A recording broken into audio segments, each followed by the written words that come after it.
અંકલેશ્વરના ભડકોદરા અને કાપોદ્રા પાટિયા વિસ્તારમાં વીજ ધાંધિયાથી સ્થાનિકો અને દુકાનદારો ત્રાહિમામ પોકારી ઉઠ્યા છે। અંકલેશ્વરના કાપોદ્રા પાટિયા અને ભડકોદરા પાટિયા વિસ્તારમાં વીજ પુરવઠો ખોરવાતા દુકાનદારો અને સોસાયટીઓના સ્થાનિકો તોબા પોકારી ઉઠ્યા છે। ચોમાસા ગાવ મોટા ઉપાડે પ્રી મોન્સૂનની કામગીરી કરતી વીજ કંપનીની પોલ ખુલી ગઈ છે। આ વિસ્તારમાં દિવસમાં અનેક વાર વીજ પુરવઠો ગુલ થાય છે, જેના કારણે સ્થાનિક રહીશો અને દુકાનદારો હેરાન પરેશાન થઈ રહ્યા છે। ત્યારે વીજ વિભાગ સામે રોષ ફેલાયો છે અને નિયમિત વીજ પુરવઠો આપવામાં આવે તેવી સ્થાનિકો અને દુકાનદારોએ માંગણી કરી છે। લાઇટની બહુ તકલીફ છે। લાઇટ દિવસમાં 24 કલાકમાં લાઇટ લગભગ 20 વાર કપાય છે।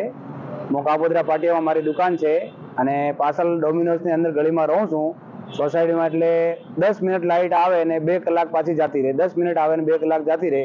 મારા ઘરમાં નાના છોકરા છે અને શું કરવાનું, લાઇટમાં રાતમાં કપાઈ જાય, દિવસમાં વાર કપાય, આવે જાય। અમારે ધંધો કરવાનો સેટ થતો નથી।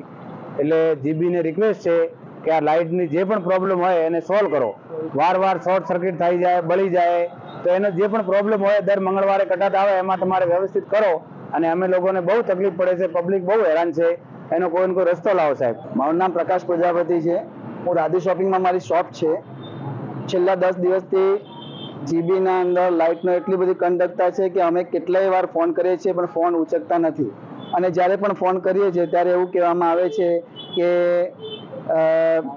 માણસ બીજી છે, સાઈડ પર આવી ગયેલા છે। એકવાર ફોન કર્યો ત્યારે આવી રીતે જવાબ આપ્યો, એના પછી ફોન ઉચકતા જ નથી, ફોન લાગતો પણ નથી। Dharmesh Patel, RN news, Ankleshwar.